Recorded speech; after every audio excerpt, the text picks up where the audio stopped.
Hi friends, ముందుగా అందరికీ కూడా నమస్కారం.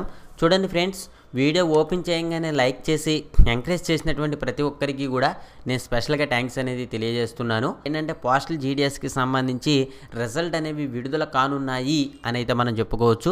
అలాగైతే రిజల్ట్ కనుక మీరు ఒకవేళ చూసుకోవాలి అని కనుక అనుకుంటే మీరు ఏంటంటే వెబ్సైట్ ఓపెన్ చేసిన తర్వాత మనకి స్క్రోలింగ్ అనేది వెళుతుంది. ఓకే, మీకు ఏంటంటే రిజల్ట్ విడుదలైనట్లుగా స్క్రోలింగ్ వెళుతుంది. దాని మీద క్లిక్ చేసి మనం ఏంటంటే చూసుకోవచ్చు. మనం అంతా కూడా అంటే స్టేట్ వైజ్గా మొత్తం అంతా కూడా చూసుకోవచ్చు. ఆంధ్రప్రదేశ్కి సంబంధించిన వాళ్ళు ఆంధ్రప్రదేశ్, తెలంగాణకి సంబంధించిన వాళ్ళు తెలంగాణకి మనం ఏంటంటే చూసుకోవచ్చు. అలాగైతే ఏంటంటే మనకి 2 పీడిఎఫ్లు అనేవి ఉంటాయి. ఇప్పుడు ఏంటంటే ఆంధ్రప్రదేశ్కి ఒక పీడిఎఫ్ వస్తుంది, అదేవిధంగా తెలంగాణకి సంబంధించి ఒక పీడిఎఫ్ అనేది రావడం జరుగుతుంది. అలాగైతే ఏంటంటే ప్రతి ఒక్కళ్ళు కూడా రిజల్ట్ అనేది చూసుకోండి.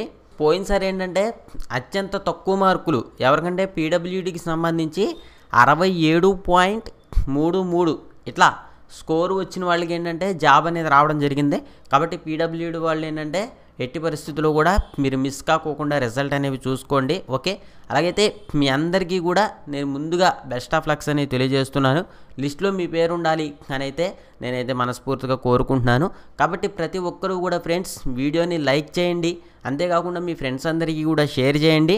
ప్రతి ఒక్కళ్ళు కూడా సబ్స్క్రైబ్ చేసుకోండి.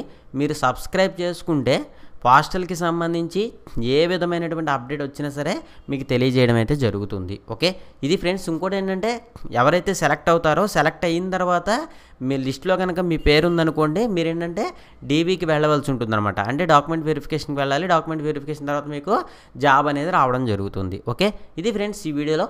Thank you for all. Have a nice day.